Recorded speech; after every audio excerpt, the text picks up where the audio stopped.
This is a special presentation of Manny Pacquiao's Blow by Blow. Any other use of materials, photos, and accounts without MP Promotions' consent is strictly prohibited. Previously on Manny Pacquiao presents Blow by Blow.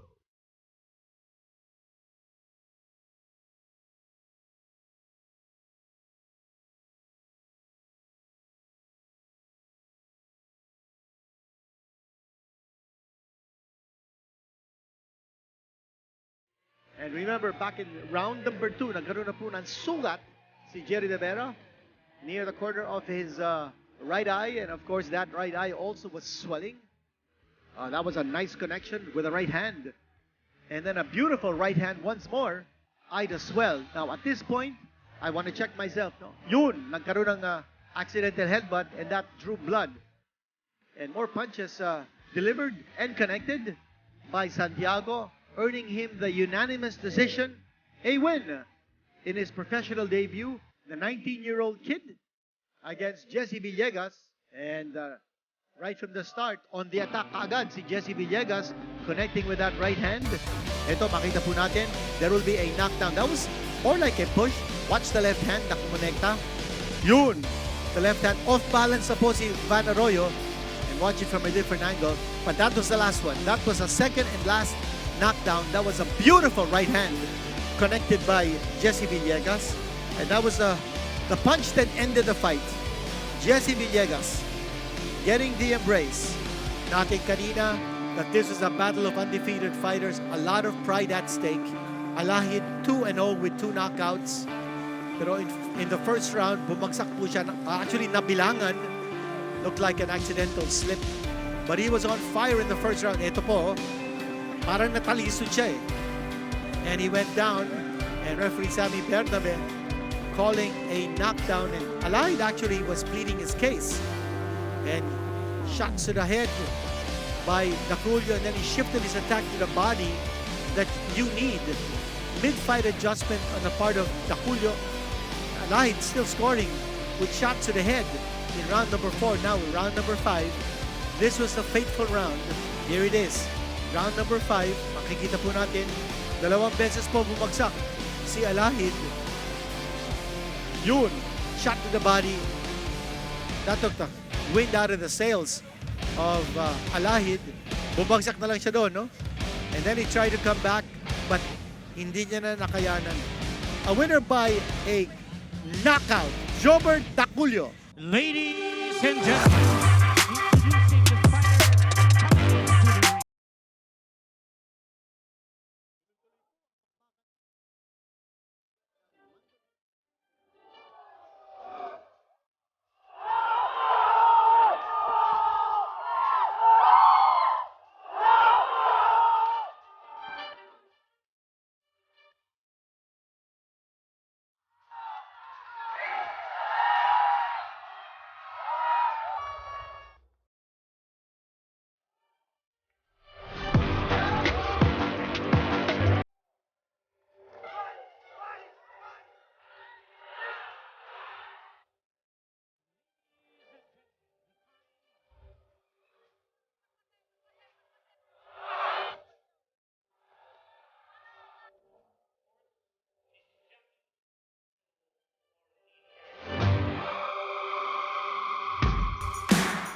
prepare ako ng mabuti para makabawi ako ulit sa laban na ito.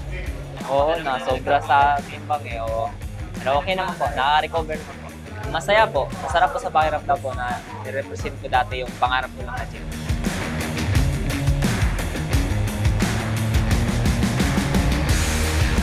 And more action coming your way from the Mandaluyong College of Science and Technology, Gym, Mandaluyong City. Ito po ang Manny Pacquiao presents Blow by Blow in partnership with San Miguel Beer. At kasama po natin ang ating birthday celebrant, Mandaluyong City Mayor, Benjamin Abalos. Tuloy-tuloy pong aksyon.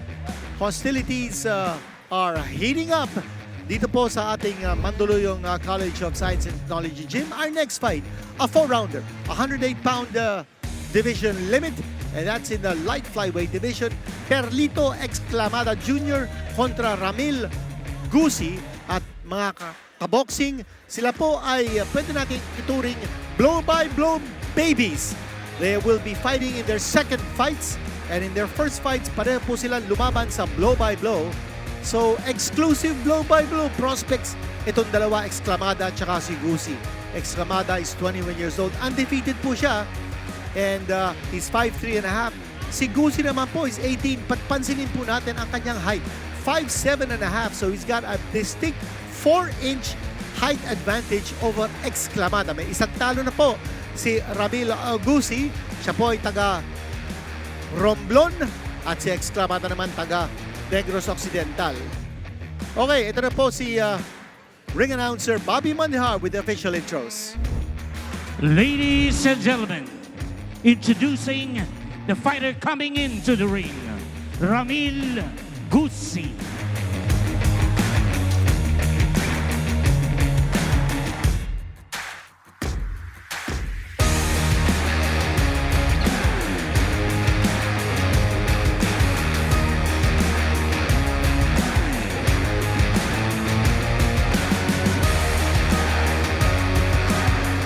Ladies and gentlemen, introducing the fighter coming into the ring, Perlito Exclamada Jr.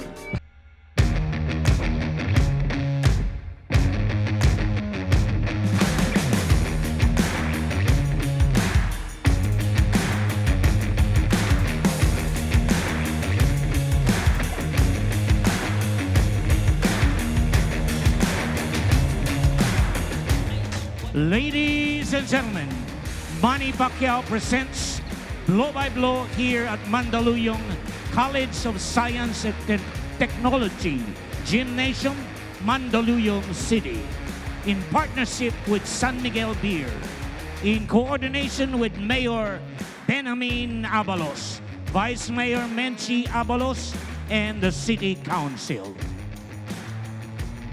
Ladies and gentlemen, introducing the fighter fighting out of the blue corner. He weighed in at 108.6 pounds. He has a record of 1 loss. He's fighting out of Villa Kandari Boxing Stable, Pugtong Bato, Ibahay, Aklan. Ladies and gentlemen, Ramil Gusi.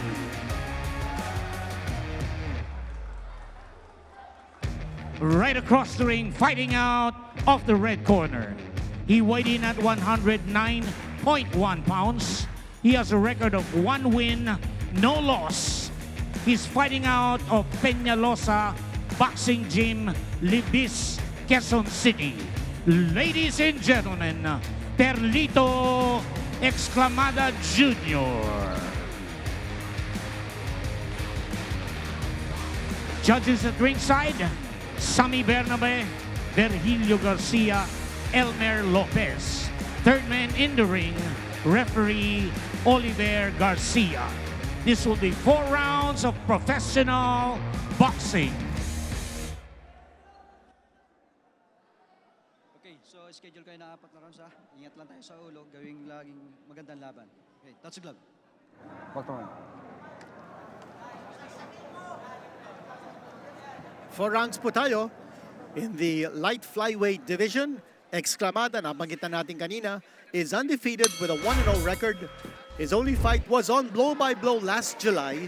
At tinalo po niya si Angelo Reyes by a majority decision. Nangyari po yan sa San Juan. At si Ramil Gusi po, naku, napakatangkad niya. He's a tall, lanky, and lengthy fighter. And in his first fight, that was last January, also on blow-by-blow. Sandali, tinatamaan siya dito sa bandang kanto. Exclamado. He's unloading, and Gusi's under the gun, under fire. More punches being thrown here by Exclamado. What an explosion. Kakaumpisa lang po natin. At si Gusi po, galing po siya sa talo in his only professional fight last January sa Maumay, Mandaluyong. Natalo po siya ni Jelly Boy Maso. And that was a unanimous decision over 4 rounds. Jelly Boy Mado po ang nakatalo kay Gusi. So pareho po silang blow-by-blow babies. All their fights have been on blow-by-blow exclusively. Aha! Sandali! Medyo nakakagulat yung mga nangyayari dito sa loob ng ring. Now Exclamada throwing shots. And more punches. And looks like Exclamada, ang ginagawa niya rito, tinutulak niya si Gusi sa may bandang lubid. Doon siya umaatake. He wants to make a Gusi. Kumontik nang nahulog si Gusi. That was a nice left hand coming from Exclamada. Exclamada.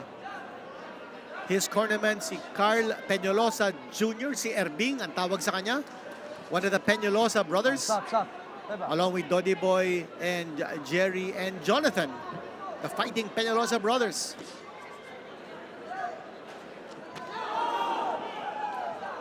Right hand coming from Gusi. Ang haba ni Gusi. He's got to use that length to his advantage. But Exclamada's moving in. He's crowding him para hindi magamit ni Gusi ang kanyang advantage sa reach. Kasi mahaba siya. At pinapasok siya ni Exclamada. Here's Gusi. Going inside. He's got to use that jab though. Keep Exclamada outside of shooting distance.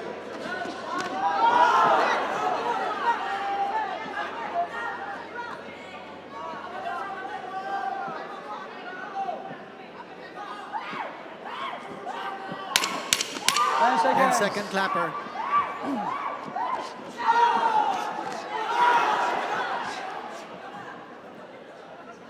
A lot of action in that first round. And that's it. The end of the first 3 minutes of the contest. Gusi almost went down at least twice in that first round. At ito naman si Exclamada looking very poised, looking very composed sa kanyang corner. Nakaupo siya ron. Dapat si Gusi hindi nakaupo. Ngayon lang uupo. Medyo delayed ang kanyang pag-upo. He needs as much rest as possible. There's the right hand punch. And then the left connection by Exclamada. Yun, pumasok na naman si Exclamada. And throwing one punch after the other. A barrage of punches unloaded by Exclamada on Gusi. And as we mentioned kanina, ang plano dito ni Exclamada is to push Gusi along the ropes. Keep him pinned down so that Exclamada can explode with his punches. At si Exclamada, napapansin po natin, he's a two-fisted fighter. He's dangerous with either hand. Gusi has to keep his gloves up. That defense has to be there for Ramil Gusi. The crowd reacting to every solid punch that is thrown and connected. Gusi trying to fight back. Exclamada missing with a wild left. Counter right hand connected by Gusi. He seems to be the crowd favorite.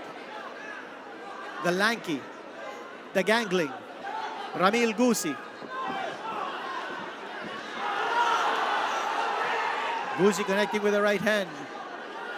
But he's looking to slug, and that should not be his style. I think with his length and with his height, maybe a boxer's style would do him well. Using distance to his advantage, throwing the left jab, then the overhand right, as he just did. Exclamada looking a little confused at the turn of events because naging agresibo bigla si Gusi. And I don't think Exclamada expected this kind of reaction coming from Gusi. Ito na naman si Gusi. Clearly the busier and the more aggressive fighter dito sa ating round number 2 is taking this round away from Exclamada.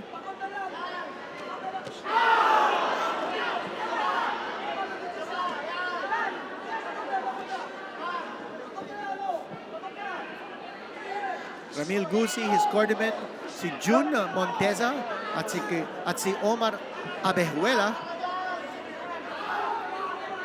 At si Exclamado naman, as we mentioned, si Carl Erbing Peñalosa in his corner.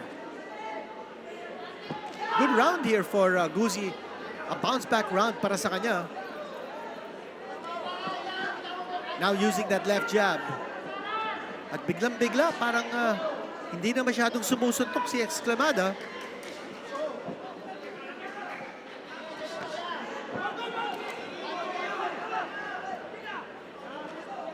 Exclamada was on fire in the first round, but tables are reversed dito sa second round as Gusi showing a lot more class in terms of throwing his punches.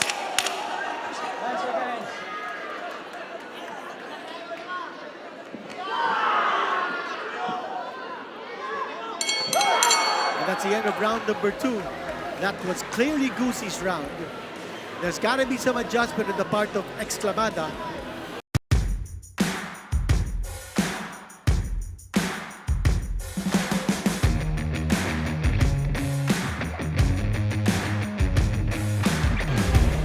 Sa third round, mga kaboxing po natin dito sa Mandaluyong College of Science and Technology. There's a right hand connected by Gusi, the miss by Exclamada, and then the counter right hand right on the button, plus meron pang left hand galing kay Gusi. Ito na po tayo sa round number 3. It's been exciting. First round, nakuha ni Exclamada. Second round, nakuha ni Gusi. 2 more rounds to go, and we're underway in round number 3.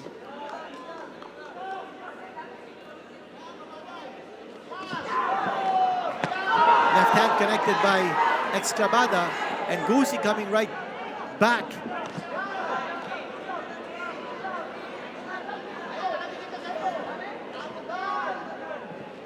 Now Gusi, a little more active with the left hand, but got it with the left hand from Exclamada. Another left hand coming from Exclamada. Hindi naman nasusundan yung left jab ni Exclamada. He's got to throw punches in combination. Now it looks like Gusi is pushing Exclamada to the ropes.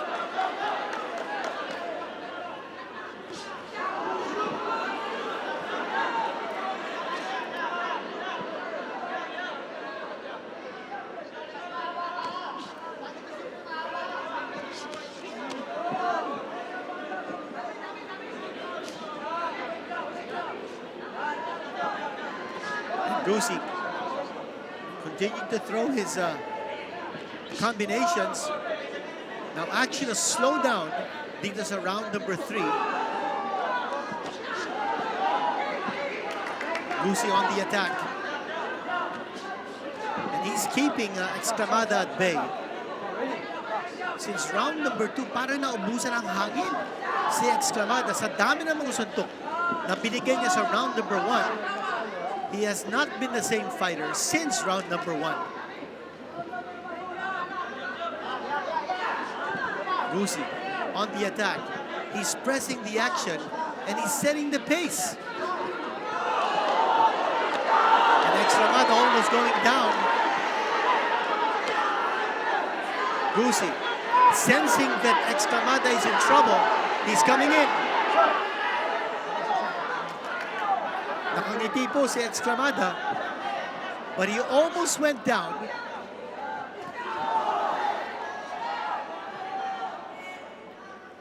Remember, si Exclamada, wala pa po siyang talo. His record is 1-0. And Ramil Gusi, wala pa siyang panalo. His record is 0-1.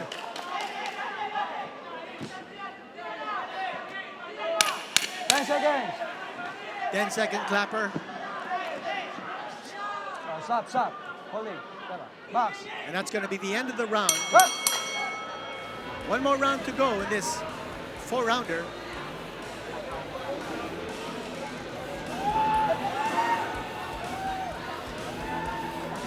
And Gusi getting some breathing exercises during this timeout. That was a shot landed by the left hand, landed by Exclamada. Pero nakatama doon si Gusi din. So an exchange of blows by both fighters. Ramil Gusi with a 1 1/2 inch reach advantage, but his height advantage of 4 inches, very evident sa loob ng ring. Last round na po tayo. It's Gusi versus Exclamada, and it's been a dandy.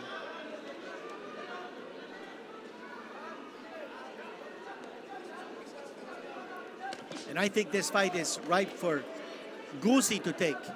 It's for his taking. He's just got to show the same kind of aggressiveness and activity as in the last 2 rounds. He can't let this get away from him. Exclamada. Umusok siya nung round number 1, but has been very quiet since then. Shots of Exclamada landing on the gloves of Gusi.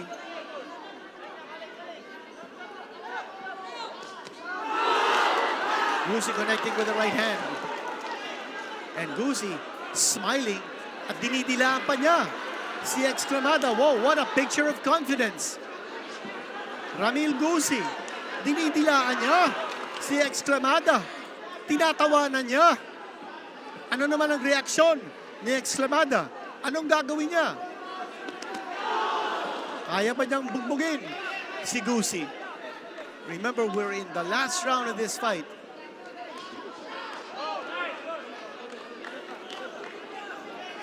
Ramil Gusi has not won a fight in his professional career.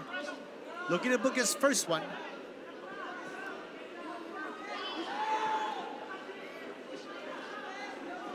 Missing wildly with the left hand was Exclamada.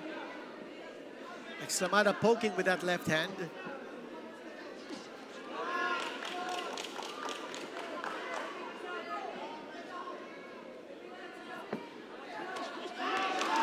Nice right uppercut connected by Exclamada. No damage. But that was a good shot.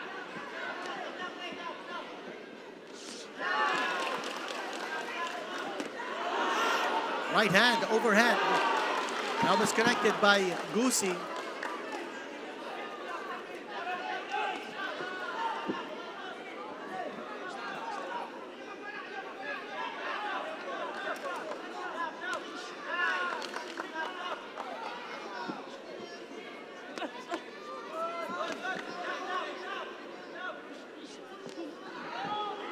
The fighters now missing. Less than 20 seconds to go in this fight. We are going to the scorecards, and it should be interesting to find out how the judges will score this fight. Gusi might have done enough to win. Tapos na po ang laban. Exclamada kontra Gusi. Gusi raising both his arms, signaling that in his mind, siya po ang nanalo. Mukha namang confident si Exclamada. Nakangiti. Punch of the round. Panuurin po natin. Medyo na off balance doon, but oh, nice left hand. Connected that time. Watch it here. Connected by Exclamada. At ilaw yun ang left hand. But hindi po solid yun. It was the back of the hand that connected on the face of Ramil Gusi. Ito na. It's been handed, the score sheet has been handed to ring announcer Bobby Mandahar. At ito na po ang official verdict.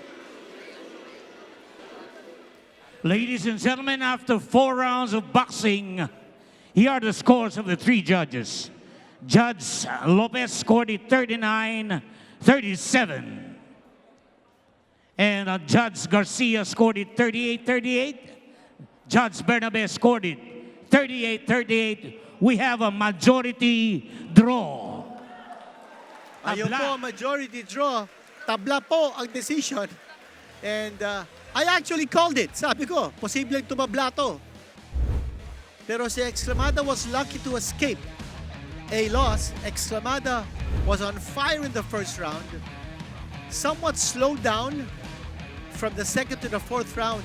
At nakabalik po si Gusi, but not enough to convince the judges that he deserved the win. So this fight will go down as a majority draw. Wala pong talo, wala pong panalo, and Gusi will continue to look for his first victory as a pro. While si Exclamada naman remains undefeated, his record now is 1 win, no loss, and 1 draw. Some action in round number 2. Ito naman po ang round number 3. Gusi connecting that time with a nice sharp left just as Exclamada was coming in. And then in round number 4, more of the same. Although both fighters put in their licks, it seemed to me that Gusi had a lot more connections, but that good uppercut by Exclamada must have convinced the judges that he deserved to win that last round. Yan po si Gusi. Ang dami pong mancha sa mukha niya. Wala pong nanalo, wala pong natalo. Majority draw ang decision po natin. Exclamada kontra Gusi.